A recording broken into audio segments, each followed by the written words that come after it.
जय श्री महाकाल महादेव का फलित ज्योतिष शास्त्र में आपका स्वागत है। रोज की तरह फिर मैं लेकर आया हूं आज आपके लिए वैदिक ज्योतिष शास्त्र के अनुसार राशि परिवर्तन योग पर आज हम चर्चा करेंगे। तो जिसमें हम द्वितीय के राशि परिवर्तन से बनने वाले योग के अंतर्गत हम चर्चा करेंगे। पिछले टॉपिक में हमने इसके राशि परिवर्तन योग पर चर्चा की थी, जिसमें हमने द्वितीय और तृतीय के राशि परिवर्तन पर चर्चा की थी। अर्थात कहने का मतलब ये है, दूसरे भाव में जो राशि है उसके स्वामी तीसरे घर में, तीसरे भाव में जो राशि है वो दूसरे घर में, उस पर हमने चर्चा की थी पंचम भाव पर। अर्थात द्वितीय और पंचमेश तक हमने कंप्लीट कर लिया था भाग 2 में। तो भाग 3 में आज हम चर्चा करेंगे दूसरे छठे भाव के राशि परिवर्तन पर, दूसरे और 7वें भाव का राशि परिवर्तन, और दूसरे 8वें भाव के राशि परिवर्तन, और दूसरे और 9वें भाव तक के राशि परिवर्तन व फल पर चर्चा करें। इसी से रिलेटेड आज का टॉपिक है। तो टॉपिक पर चर्चा करने से पहले मैं आपको बता देना चाहता हूँ, यदि आप मेरे चैनल पर नए दर्शक हो ना, तो कृपया चैनल को सब्सक्राइब कर लीजिएगा, साथ में घंटे के बटन को जरूर दबा दीजिए, ताकि मैं जो भी नया वीडियो अपलोड करूँ उसका नोटिफिकेशन सबसे पहले आपके पास पहुंच जाए। तो बिना समय गवाए फटाफट हमारे टॉपिक के, जैसे कि आप स्क्रीन पर देख पा रहे, एक ब्लैंक कटे हुआ है। अब इस ब्लैंक कटे हुए में हम लग्न को निर्धारित कर लेते हैं। तो जैसे कि आप स्क्रीन पर देख पा रहेंगे, ये धनु लग्न की कुंडली। अब धनु लग्न की कुंडली में द्वितीय और षष्ठेश इन दोनों का राशि परिवर्तन करें। जैसे कि आप स्क्रीन पर ऑलरेडी देख रहेंगे 2 और 6 का, ठीक है। अर्थात दूसरे भाव में जो राशि है उसके स्वामी छठे घर में, और छठे भाव में जो राशि है उसके स्वामी दूसरे घर। तो यहाँ पर आप स्क्रीन पर देख पा रहेंगे ये एरो का चिन्ह, दोनों तरफ एरो का चिन्ह लगा है, क्योंकि एयरफेयर वाला एरो का चिन्ह मैंने यहाँ पर दिया राशि परिवर्तन के लिए हिंट। दूसरे भाव में मकर राशि है, मकर राशि के स्वामी शनि देवता बनते, वो जाकर बैठ गए यहाँ पर षष्ठम भाव में, जहां मैंने टिक मार्क लगाया। और षष्ठम भाव में जो राशि है वृषभ राशि, वृषभ राशि के स्वामी बनते हैं शुक्र देवता, वो धन भाव में जाकर बैठ गए। और शनि देवता कहाँ बैठ गए?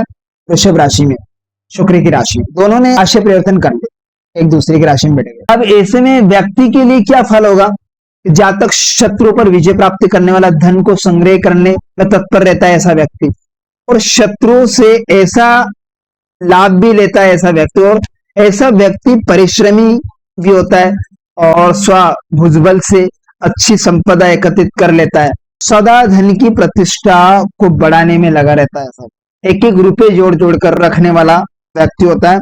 सास की इसके अंदर कोई कमी नहीं होती, सुख सुविधा से परिपूर्ण घर में निवास करने वाला व्यक्ति होता है। कि ये दूसरे भाव में जो राशि उसके स्वामी छठे घर में पहुंचे, और छठे भाव में जो राशि उसके स्वामी धन भाव में पहुंचे, तो राशि परिवर्तन योग के अंतर्गत है। नेक्स्ट योग पर चर्चा कर लेते हैं। जैसे कि आप एरो का चिन्ह देख पा रहेंगे, सप्तम भाव और धन भाव, इन दोनों भाव में जो राशि इनका परिवर्तन करें राशि परिवर्तन। तो धन भाव में यहाँ पर मकर राशि है, और सप्तम भाव में जो एरो का चिन्ह जा रहा है पत्नी के घर में, वो मिथुन राशि है। तो मिथुन राशि के जो अधिपति बनते हैं बुध देवता, वो धन भाव में चले गए, और धन भाव में जो राशि उसके स्वामी बनते हैं शनि देवता, वो 7वें घर में आ गए, सप्तम भाव में यहाँ पर बैठ गए, और धन भाव में बुध देवता चले गए। अब ये राशि परिवर्तन योग हो गए। अगर किसी जातक का जन्म इस योग में हो जाता है, उसकी पत्नी धन को जोड़ने वाली होती है, धन को संग्रहण करने वाली होती है, कुटुंब को संभाल कर चलने वाली होती है। यदि धनेश उच्च का होकर सप्तमेश के साथ में बैठ जाता हो, तो ऐसा व्यक्ति विदेशों में जाकर अपना कारोबार फैला देता है। इतना जबरदस्त योग।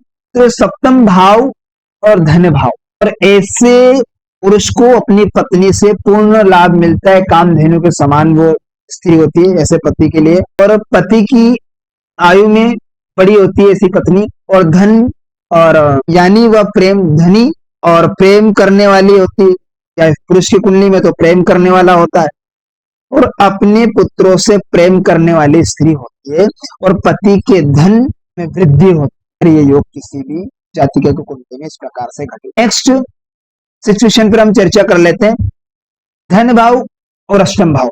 धनेश अष्टम में और अष्टमेश धनम भाव, धन भाव अर्थात दूसरे। अगर इस प्रकार से योग घटित हो जाए, धन भाव के स्वामी अष्टम भाव में बैठ जाए, अष्टम भाव में जो राशि उसके स्वामी धन भाव, तो अब क्या फल होगा?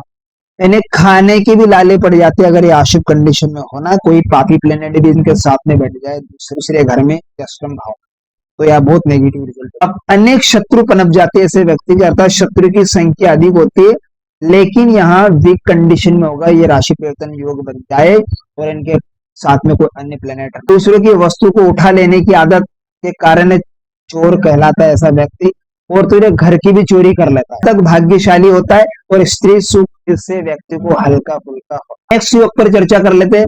जैसे कि आप स्क्रीन पर देख पा रहे हैं एरो का चिन्ह से धन भाव और 9th भाव की तरफ पैरों का चिन्ह जा रहा है। तो इस योग में अगर किसी व्यक्ति का जन्म हो जाता है अर्थात धन भाव में जो राशि है उससे स्वामी भाग्य स्थान पर बैठ जाए, भाग्य स्थान में जो राशि है वो धन भाव में बैठे, अब क्या फल होगा? तो जातक एक तो बुद्धिमान होता है, भाग्य उसका साथ देता है, जातक धर्म कर्म व दान इत्यादि देने में रुचि अधिक रखता है रहती है उसकी आर्थिक स्थिति की कंडीशन देखे ना बहुत सुदृढ़ हो रहती है, इनका लाभ व्यक्ति को होता है। बाल्यकाल की अवस्था को देखा जाए तो थोड़ा बहुत रोगी रहता है उस अवस्था में, और वाक पटुता में दूसरों को अपनी ओर आकर्षित कर लेता है, भाषण देने में माहिर होता है और सामने वाले को अपनी तरफ आकर्षित करने में भी पीछे नहीं हटता है। इस प्रकार की वाणी होती है उसके पास, भाषण शैली और वाक पटुता में वो आदमी का दिल जीत। तो ये इस प्रकार से आज का टॉपिक में द्वितीय के राशि परिवर्तन से बनने वाले योग धनेश षष्ठेश, धनेश सप्तमेश और धनेश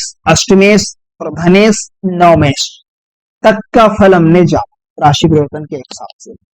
नेक्स्ट पार्ट में भाग 3 में धनेश और दशमेश, धनेश एकादशेश और धनेश द्वादशेश, इन बिंदुओं पर हम चर्चा करेंगे, योग पर चर्चा करेंगे, इनके राशि परिवर्तन योग पर चर्चा करेंगे। तो आशा करता हूं आज का टॉपिक आपको बेहद ही इंटरेस्टिंग समझ में आएगा। तो मिलते हैं किसी नेक्स्ट वीडियो में, तब तक के लिए आप मुझे दीजिएगा इजाजत। नमस्कार।